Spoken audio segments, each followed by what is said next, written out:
FM Wonosobo. Pak, nanti kita belok kiri aja ya. Jangan lewat jalan besar. Ditutup katanya. Lagi ada demo. Terus nanti di depan Bapak belok kanan. Soalnya sebelah kiri ada orang rusuh bakar-bakar ban. Bentar dulu nih Kak. Mending kita dengerin dulu nih traffic info di radio.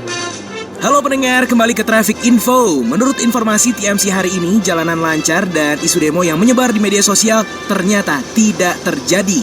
Stay tune dan dengerin terus lagu favorit kamu. Lah, kok lancar sih? Padahal tadi pas gue baca di berita online. Makanya Kak, kalau mau tahu berita paling akurat, ya dengerin radio. Beritanya udah pasti akurat lah. Perkembangan informasi yang semakin pesat kadang tidak diimbangi dengan berita yang akurat. Nah, di radio kamu bisa mendengarkan berita akurat, bukan yang sesat.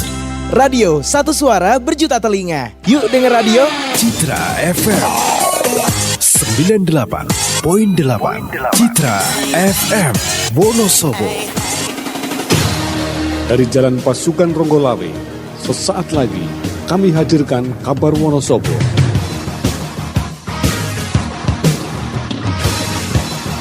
Kabar Wonosobo menyajikan beragam informasi dan peristiwa yang terjadi di kota Wonosobo. Disiarkan langsung dari 98.8 Citra FM Wonosobo. Inilah kabar Wonosobo. Sobat Citra, kabar Wonosobo hari ini bersama saya Riki Wibisana. Bantu promosikan produk UMKM Wonosobo, PMK peluncurkan platform Ayo Promo. SID dan TTE wujudkan desa digital di Wonosobo. Dalam upaya membantu para pelaku usaha mikro kecil dan menengah atau UMKM untuk mempromosikan produknya, Pemkab Wonosobo melalui Dinas Komunikasi dan Informatika melaunching platform digital Ayo Promo. Ayo Promo merupakan sebuah platform digital yang akan menghubungkan pelaku ekonomi di Wonosobo dengan media promosi yang lebih besar melalui pemanfaatan aset digital yang dimiliki oleh Pemkab Wonosobo. Kepala Dinas Komunikasi dan Informatika atau Diskominfo Wonosobo Fahmi Hidayat menyebut Ayo Promo merupakan platform kolaborasi yang menghubungkan pelaku ekonomi dengan media promosi yang terlebih besar melalui pemanfaatan aset digital milik pemerintah daerah. Fahmi menambahkan berdasarkan hasil monitoring dan evaluasi tim nasional tentang pelaksanaan program Smart City Kabupaten Wonosobo selama periode 2019-2022, salah satu rekomendasi bagi Kabupaten Wonosobo adalah perlunya inovasi di bidang smart ekonomi untuk sinergi dukung bagi promosi dan fasilitas UMKM atau pelaku usaha pegiat ekonomi. Sementara itu, Bupati Wonosobo Afif Nur Hidayat mengatakan dalam rangka mempercepat pencapaian visi dan misi RPJMD Kabupaten Wonosobo tahun 2021-2026 diperlukan inovasi dan pendekatan kolaboratif antar perangkat daerah dan berbagai pemangku kepentingan. Selain itu, hal tersebut juga menjadi salah satu upaya meningkatkan perekonomian dan daya saing daerah. Afif mengungkapkan saat ini sedang disusun kebijakan pendukung Smart City dalam dimensi smart ekonomi yang mendukung program Satu Data Kabupaten Wonosobo dan mengkolaborasikan berbagai perangkat daerah atau pemangku kepentingan non-pemerintah melalui platform digital Ayo Promo. Dalam rangka percepatan transformasi digital yang mengubah secara struktural cara kerja, aktivitas konsumsi, belajar hingga transaksi dari offline ke online, maka diperlukan terobosan di berbagai sektor strategis seperti percepatan integrasi pusat data nasional. Desa dan kelurahan memiliki potensi besar sebagai sumber daya yang valid dan akurat bagi keberhasilan pembangunan dan dasar pengambilan keputusan penyelesaian masalah yang dihadapi daerah. Hal tersebut disampaikan Bupati Wonosobo Afif Nur Hidayat saat melaunching peluncuran Sistem Informasi Desa atau SID terpadu melalui Open SID dan tanda tangan elektronik di Gor Watu Gong, Kalierang, Selemerto, Wonosobo. Afif berharap melalui kegiatan tersebut akan menguatkan pemahaman bersama tentang pentingnya pengelolaan data yang bersumber dari desa dalam SI Desa terpadu. Untuk akselerasi pembangunan wilayah, SPBE hadir sebagai tools yang bertujuan untuk mewujudkan tata kelola pemerintahan yang bersih, efektif, transparan, dan akuntabel serta memberikan kontribusi terhadap efektivitas pada pelayanan administrasi pemerintahan dan layanan publik. Melalui itu, dia juga berharap desa mampu memonitor dan mengevaluasi laporan terkait kemiskinan dan stunting di wilayah masing-masing. Pasalnya, sistem data yang lebih terukur akan memudahkan melihat lokasi dan sasaran prioritas. Demikian kabar Wonosobo yang disiarkan oleh Radio Citra FM Wonosobo. Terus nantikan kabar selanjutnya hanya di 98.8 Citra FM Wonosobo. Terima kasih dan sampai jumpa.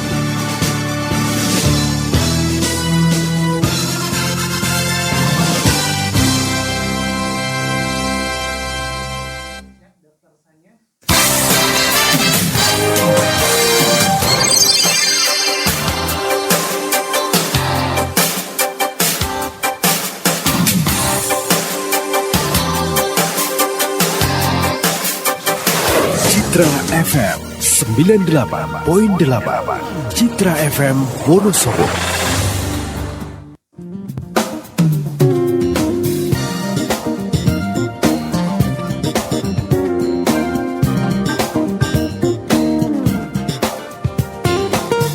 Keep Wonosobo Asri Forever. Assalamualaikum Sobat Citra di Wonosobo dan di mana-mana. Selamat pagi menjelang siang, apa kabar? Semoga sehat selalu. Lagi hadir kembali untuk menemani Sobat Citra dimanapun Anda berada, tanpa terkecuali yang sedang mendengarkan juga via streaming di jogjastreamers.com. Dimanapun Anda berada, selamat bergabung bersama Riki Bibisana di pagi hari ini ya Sobat Citra, spesial di hari Kamis, dan hari ini tepat di tanggal 26 Oktober 2023. Spesial juga hari ini, setiap hari Kamis Citra FM bekerja sama dengan Puskesmas 1 Wonosobo. Sobat Citra, ada TTS Tanya Tenaga Kesehatan, dan tentunya sudah hadir narasumber kita Sobat Citra yang berkomentar di bidangnya.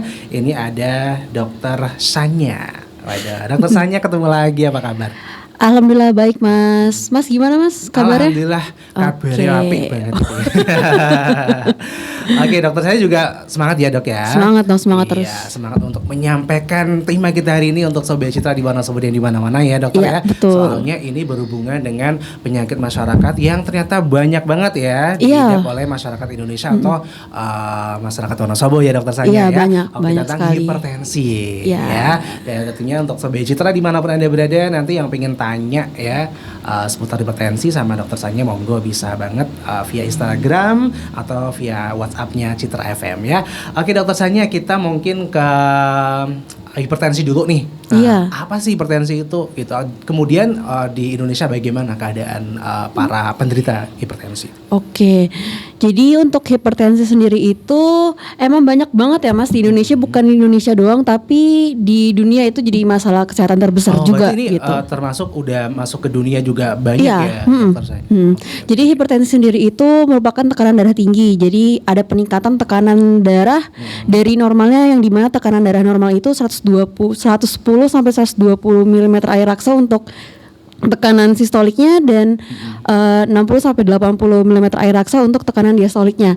Biasanya dikatakan hipertensi itu apabila tekanan darah sistolik dan diastoliknya itu di atas 140 sampai dengan 90 mm air raksa. 140 seperti itu. sampai 90 mm. Iya, 140 per 90 mm air raksa gitu. Oke, dan untuk biasanya nih dokter Sanya, untuk yang di Wonosobo nih sering nggak dok, maksudnya kayak menangani pasien yang hipertensi? Oh, di Wonosobo sendiri Mas. itu malah banyak banget pasien Banyak ya? hipertensi. Iya. Wow. Jadi dari penyebarannya sendiri, kalau misalkan di Indonesia itu tuh penyumbang kelima tertinggi penyebab kematian. Iya, karena kan kalau misalnya hipertensi itu faktor risiko terkena penyakit jantung dan stroke-nya tinggi gitu. Iya. Kemudian di Indonesia juga menempati peringkat nomor 1 penyakit tidak menular pada lanjut usia, itu hipertensi iya. gitu. Jadi memang untuk di Indonesia ini cukup banyak dan cukup tinggi gitu kasusnya. Iya kan dokter Sanya juga kan sering praktek juga kan. Iya. Beberapa bulan ini di Wonosobo. Ternyata di Wonosobo juga banyak ya dokter Sanya. Iya, ya? untuk di Wonosobo ini peringkat 1. Peringkat 1. Iya, waduh. peringkat 1 penyakit tidak menular tertinggi di Wonosobo. Waduh. Untuk hipertensi ini. Ini gitu. biasanya usianya antara berapa sampai berapa nih dokter Sanya untuk di Di Wonosobo rata-rata 40 tahun ke atas ya 40 gitu. tahun kan. Tapi ini tidak untuk yang masih muda pun juga ini bisa ternyata ya dokter Sanya? Bisa terjadi juga di usia yang muda. Kemarin aku dapat beberapa pasien itu ada yang usia 20 tahun, itu 20 tensinya tahun ya? 20 tahun tensinya tinggi. Kemudian waktu itu juga di daerah Kelurahan Telogojati, kecamatan Telogojati itu juga ada umur 17 tahun tensinya 170 gitu. Ternyata memang dia ada keturunan juga. Gitu.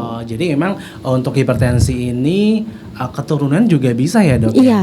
Ya? Berapa persen sih untuk keturunan sama gaya hidup? Untuk peran genetiknya itu sekitar 30-60% pasti akan keluar gitu. 30-60%? Iya, jadi kan cukup besar ya Mas Iya, peran cukup besar. genetiknya Iya, gitu. iya. Cuman untuk dia bakal keluar atau tidaknya itu tergantung individu masing-masing. Oke gitu ya Sobat Cita, jadi cukup banyak nih. Nah biasanya nih dok, penyebab ya dari hipertensi itu sendiri, dari yang mungkin usia muda sampai usia yang lanjut gitu ya, ini biasanya apa sih dokter Sanya? penyebabnya. Penyebab hipertensi itu tinggi gitu loh. Penyebabnya itu kalau kita bilang tuh mungkin faktor resikonya ya Mas. Untuk faktor resiko hipertensi itu sebenarnya ada 2, ada yang bisa dirubah atau bisa dimodifikasi, sama yang tidak bisa dirubah gitu. Kalau misalkan yang tidak bisa dirubah itu misalkan dari umur, kemudian keturunan dan jenis kelamin. Nah, jadi kalau menurut penelitian itu laki-laki itu lebih tinggi daripada perempuan. Ya gitu. Nah, kemudian kalau misalkan faktor risiko yang bisa dirubah itu misalnya kegemukan, kelebihan berat badan, kemudian merokok, kurang aktivitas fisik, diet tinggi lemak, diet tinggi garam kurang serat, gitu. Kemudian konsumsi alkohol dan ada stres pikiran gitu. Ya. Itu juga termasuk dari penyebab hipertensi gitu, faktor risikonya. Jadi ada yang bisa diubah, ada yang emang nggak bisa diubah Iya, ya dok betul. ya. Jadi kalau yang emang nggak bisa diubah itu memang untuk usia. Ini biasanya tuh usia ya, usia itu menyumbang banyak juga ya Iya, untuk betul. hipertensi ya dok ya. Ini untuk yang usia lanjut nih, ini supaya nggak hipertensinya nggak tinggi ini biasanya kebiasaan yang harus dilakukan tuh apa? Untuk mengurangi kejadian resiko hipertensi itu yang pertama itu kita dari pola hidupnya Mas. Dari itu pola ya hidup iya, ya, kembali lagi kalau misalkan penyakit itu dari pola hidup kita. Gitu. Kalau misalkan untuk hipertensi itu kita harus gizinya seimbang dan tidak kelebihan konsumsi garam. Kemudian habis itu aktivitas fisiknya juga harus dikerjakan, misalkan olahraga gitu. Jadi minimal berapa tuh olahraganya? Seminggu itu frekuensinya itu sekitar 3 sampai 4 hari dengan durasi 30-40 menit. Itu udah bagus. Ya, itu udah bagus. Oke, ya jadi memang olahraga ini juga ternyata bisa menurunkan hipertensi ya dok ya? Iya betul. Iya, ini bisa ya nggak harus yang berat-berat olahraganya ya. Ternyata olahraga yang ringan-ringan juga yang penting rutin ya dok ya. Iya betul. Misalkan tuh jalan kaki tuh. Oke, Dani, untuk yang terkena hipertensi nih dok, biasanya maksudnya kayak hal-hal yang bisa terjadi pada diri orang yang hipertensi? Oke, kebanyakan tuh kalau orang yang hipertensi itu kenapa nggak banyak yang nggak ketahuan gitu. Itu yang pertama karena dia kebanyakan itu tidak bergejala. Nah sebenarnya sama kayak julukannya si hipertensi itu sendiri kan namanya silent killer. Jadi dia pembunuh senyap ya, pembunuh diam-diam. Itu karena memang dia sebenarnya tidak menimbulkan banyak gejala. Cuman kebanyakan orang itu mulai terganggu itu kalau misalkan udah ada keluhan, misalnya nyeri kepala, jantungnya berdebar-debar, kemudian suka ada kesemutan-kesemutan pada tangan atau kaki kayak gitu. Ada nyeri-nyeri pada leher, itu biasanya yang suka dikeluhkan sama pasien-pasien yang tensinya tuh udah tinggi gitu. Iya. Jadi memang kadang orang ini ya dok ya tidak menyadari kalau dirinya tidak terkena hipertensi. Iya, nah, betul. tapi untuk yang paling bisa dilihat dok untuk orang yang terkena hipertensi itu bisa terjadi itu apa aja tuh? Selain tadi yang disebutkan, apanya? Kayak pusing, kayak gejala-gejala gitu loh. Gejala-gejala. Ya yang paling sering itu dia sakit kepala ya mas. Sakit kepala. Dan bahkan kalau misalnya dia, karena ditakutkan kalau misalkan hipertensi itu nggak ketahuan, itu yang ditakutkan itu malah terjadi ada gejala yang stroke itu mas. Ya itu yang ditakutkan kalau misalkan tensinya tuh nggak ketahuan kalau misalkan dia udah memang punya tinggi gitu. Iya, oke. Dan kan Ricky juga sering banget dengar tuh dok ya kalau misalnya terlalu banyak garam ya, ini bisa menyebabkan hipertensi. Ini bener atau enggak dok? Mitos atau fakta gitu. Iya. Banyak garam gitu. Iya. Jadi sebenarnya kalau untuk konsumsi garam itu ada kaitannya terhadap hipertensi itu fakta ya, gitu. Karena kan kalau misalkan garam itu kan dia natrium. Nah, makanan asin ya. Iya, makan asin. Itu kan garam itu natrium. Nah, jadi sifat dari natrium itu kan mengikat air gitu.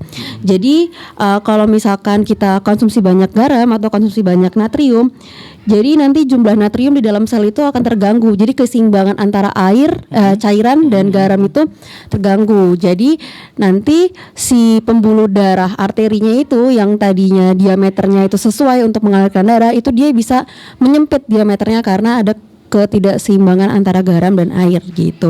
Jadi kalau misalkan pembuluh darahnya dia kecil, diameternya itu otomatis pasti akan si aliran darahnya jadi kencang. Jadi makanya itu menyebabkan tekanan darahnya menjadi tinggi gitu. Iya, jadi memang perlu perlu dibatasi juga ya Iya, konsumsi asin ya. konsumsi, biasanya asupan kalau garam. untuk garam nih Dok, normalnya tuh kita mengkonsumsi berapa sendok sih Dok? Konsumsi garam untuk sehari, karena kan kita pokoknya garam dari makanan-makanan yang kita makanan alami ya, misalkan dari telur ayam, daging gitu kan dia sudah memiliki natrium. Itu sebenarnya sudah cukup untuk menutupi kebutuhan natrium per hari. Nah, jadi untuk garam tambahan itu kan untuk perasa itu untuk semua makanan hari-harian kita itu maksimal banget itu 1 sendok teh. 1 sendok teh. Iya, gitu. Bisa nggak ya? Makanya itu bisa nggak ya 1 sendok teh? Soalnya kalau misalnya kurang garam kan ya nggak selera ya, nggak nafsu ya makan. Iya, padahal apa yang kita makan tuh kadang-kadang itu udah mengandung garam ya Dok ya. Iya, betul, udah mengandung ternyata buah natrium. juga mengandung natrium kayak gitu Iya, kan. Sayur juga gitu sayur kan. juga. Jadi harus lebih hati-hati. Nah, terutama untuk yang udah terkena gitu ya Dok ya. Oke, nanti kita lanjut lagi nih untuk Lebih Cita dan Dokter Rasanya. Kita jadi iklan dulu. Oke. Jadi untuk Lebih Cita jangan kemana-mana, tetap stay tune di 98.8 Citra FM Wonosobo banget. Bu, kayaknya kok ada yang beda ya di kamar ini. Bapak betah Bu di kamar, bawaannya pengen tiduran terus. Bapak mau tahu apa yang bikin beda? Kasur busanya kan baru, Pak. Oh alah pantesan, empuk tenan Bu. Ini semua berkat kasur busa dari toko Cahaya Terang. Kualitasnya memukau, harganya terjangkau, garansi pula.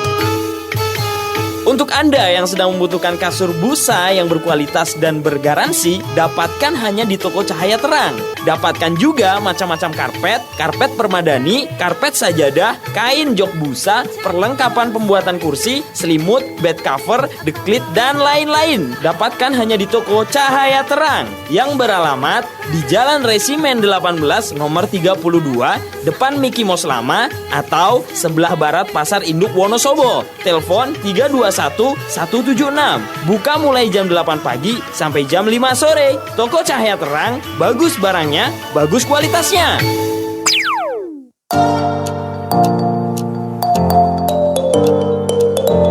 Sobat Citra, di Wonosobo dan seputarnya, pernah mengalami flu, pilek, atau sakit kepala? Pastinya bikin bingung dan mengganggu. Nah, walau banyak macam obat flu, Anda tidak usah bingung lagi. Segera minum Ultra Flu. Flu, demam, sakit kepala jadi reda. Ultra Flu, tablet obat flu meredakan gejala flu seperti demam, sakit kepala, bersin-bersin, dan hidung tersumbat. Minum Ultra Flu, flu-nya reda, lega rasanya. Ultra Flu dapat menyebabkan kantuk. Jadi, perhatikan peringatan dan kontraindikasinya. Tidak melebihi dosis yang dianjurkan. Ultra Flu, produksi Hanson Pharma.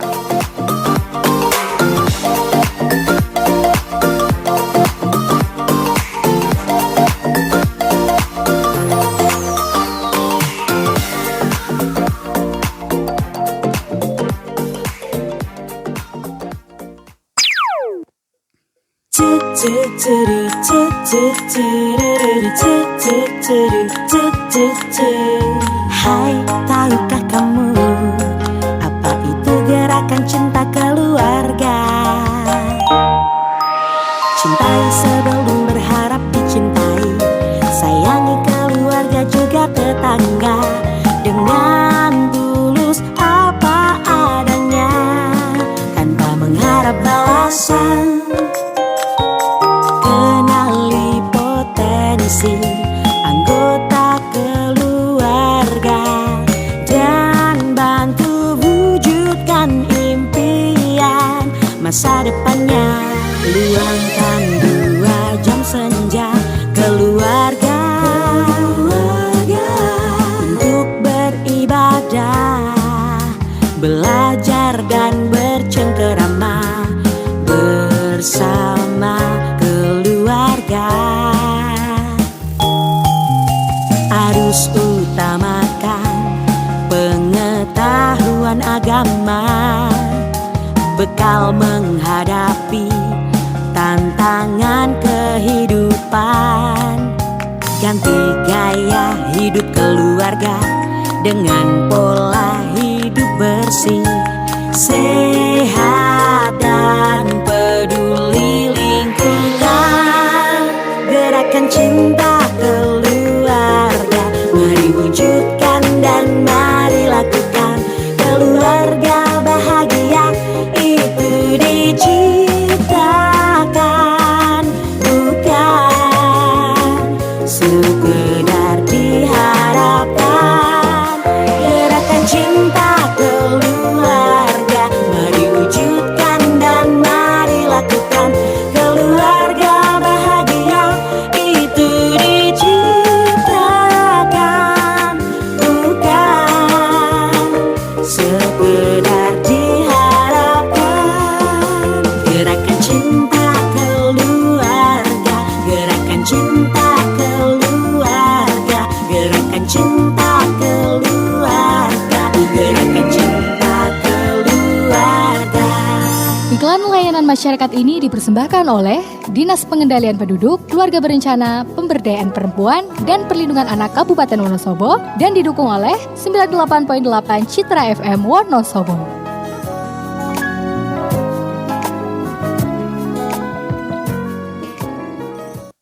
Nisa, mau kemana? Hai Roni, ini aku mau ke kantor pajak buat NPWP sekaligus konsultasi pajak, Jak. Ngapain repot-repot ke kantor pajak? Kan bisa ke Biro Konsultan Pajak. Enggak sekarang banyak konsultan pajak yang tidak punya izin praktek konsultan pajak. Lebih baik ke kantor pajak saja. Apalagi semua jenis pelayanan dan konsultasi di kantor pajak tanpa dipungut biaya loh. Oh, begitu ya, Nis? Iya, Ron. Ya udah, aku ikut ke kantor pajak sekalian deh. Mau buat NPWP juga. Nah, gitu dong. Ayo kita bareng-bareng. Ya, bagi Anda yang sudah atau belum menjadi wajib pajak, bila ingin mengetahui semua jenis pelayanan perpajakan seperti membuat NPWP, laporan SPT, dan konsultasi pajak, datang saja ke KPP Pratama Temanggung, Jalan Dewi Sartika nomor 7 Temanggung. Telepon 0293 491 979 atau ke kantor pelayanan pajak Mikro Wonosobo, Jalan Bayangkara nomor 8 Wonosobo Barat, Kecamatan Wonosobo, Kabupaten Wonosobo. Telepon 0286 321 121.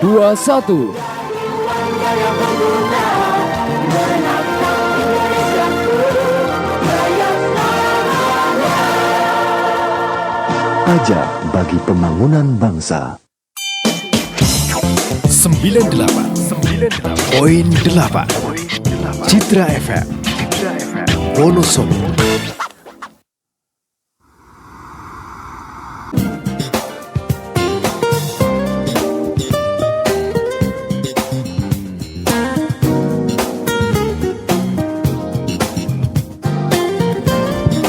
Sembilan 98.8 Citra FM Wonosobo banget Sobat Citra, tanpa terasa 1 jam sudah kita ngobrol bersama Dokter Sanya Sobat Citra tentang hipertensi, dan saatnya kita mungkin ke pesan pesan-pesan ya Dokter Sanya yang mau disampaikan sama masyarakat Wonosobo, atau mungkin ada tema hak kita hari ini yang belum tersampaikan, monggo. Oke, mungkin buat teman-teman Wonosobo yang dengerin atau bukan orang Wonosobo aja yang dengerin ya Mas? Iya, orang pokoknya seluruh Indonesia yang mendengarkan Citra FM dimanapun berada. Jadi kalau hipertensi itu bukan penyakit sepele ya, jadi jangan disepelekan. Kemudian apalagi kalau misalkan kita udah punya keturunan yang mungkin sekitar 30-60% itu akan terjadi, bakal keluar ke kita. Jadi makanya kita harus menerapkan hidup sehat. Kemudian kita harus check up kesehatan secara rutin, tekanan darah juga sering dicek, kemudian jaga berat badan tetap ideal, diet seimbang, kemudian konsumsi kopi, konsumsi alkohol, terus rokok itu juga harus dikurangi, kelola stres juga itu penting. Dan jangan lupa kurangin garamnya, apalagi kalau orang-orang sini itu kalau nggak makan rese itu nggak nampol gitu ya. Jadi itu yang mungkin harus dikurangin. Paling gitu ya Mas pesan-pesannya. Iya, ikan asin yang memang apa namanya udah asin ya kan. Iya, ikan asin sudah asin itu udah. Dan nggak cukup 1-2 kan. Iya, pasti kan, kalau makan tuh 5 potong ya, 5 potong gitu. Apalagi yang kecil-kecil itu ya. Iya. Sama kuban ya kan. Sambal hijau. Sama sambal, waduh, ini udah menggoda banget ya. Tapi kalau kita sehat sih alhamdulillah ya tetap konsumsi ya. Maksudnya kayak tetap ada batasnya ya. Iya, nggak apa-apa dikonsumsi tapi tetap harus tahu batasan ya. Jangan nyampe kita makanan berlebih karena ya tadi itu. Walaupun kita nggak ada keturunan, kita tetap bisa terkena risiko hipertensi gitu. Karena juga usia juga ya dok ya. Iya, dari faktor biasanya usia. Dok nih untuk hipertensi itu menyerang yang usianya 40 atau 30 ke atas. 40-30 kali sih udah banyak ya Mas. Bahkan yang di bawah 30 juga sekarang udah banyak gitu. Karena dari faktor gaya hidup, dari makanan, kemudian dari berat badan, yang kayak gitu itu yang jadi faktor-faktor yang bisa menyebabkan hipertensi juga. Iya, apalagi kan dok, junk food tuh kan mudah banget didapatkan. Iya, itu dia. Itu juga jadi salah satu faktor. Iya, itu ternyata junk food tuh mengandung banyak garam ya dok ya ternyata. Iya, dan karena kan dia mungkin ada pengawetnya juga Mas gitu. Karena kalau pengawet itu kan biasanya menggunakan natrium juga gitu. Waduh, makanya bisa nikmat dan kita jadi nambah dan pengen nambah terus ya dok ya. Iya, makanan-makanan diproses juga, misalnya kayak sosis, kornet, nugget itu kan makanan-makanan diproses itu juga memiliki natrium yang tinggi. Sebenarnya kita boleh makan tapi jangan sampai berlebihan ya dok ya. Iya, betul. Nah terus satu lagi tips dari aku kalau misalkan mau makanan kemasan gitu, itu kita lihat yang per porsinya atau per servingnya itu natriumnya tuh yang di bawah 140 mg. 140 mg natriumnya ya. Ya, itu yang kita kalau misalkan kita mau cek yang di bawah 140 itu kita masih boleh. Masih boleh, masih aman. Masih oke lah gitu. Walaupun juga nggak boleh berlebihan ya dok. Iya betul. Oke, begitu ya dokter Sanya cukup. Iya. Iya, oke terima kasih dokter Sanya. Tetap jaga kesehatan untuk dokter dan selamat beraktivitas lagi, selamat bertugas lagi nih hari ini ya kan di Pusat Satu Wonosobo. Iya. Oke, sampai ketemu lagi untuk minggu depan ya untuk Sobat Citra. Masih kita akan terus bersama Puskesmas Satu Wonosobo setiap hari Kamis jam 10 sampai jam 11 di TTS Tanya Tenaga Kesehatan ya. Dan untuk hari ini sampai di sini. Terima kasih sekali lagi untuk dokter Sanya udah hadir ke Citra FM, udah memberikan ilmunya yang sangat luar biasa. Kita jadi makin tahu tentang penyakit hipertensi yang banyak diderita di Indonesia ya. Oke. Akhirnya saya Riki Bibisana pamit, keep Wonosobo Asri forever. Wassalamualaikum. Tareng.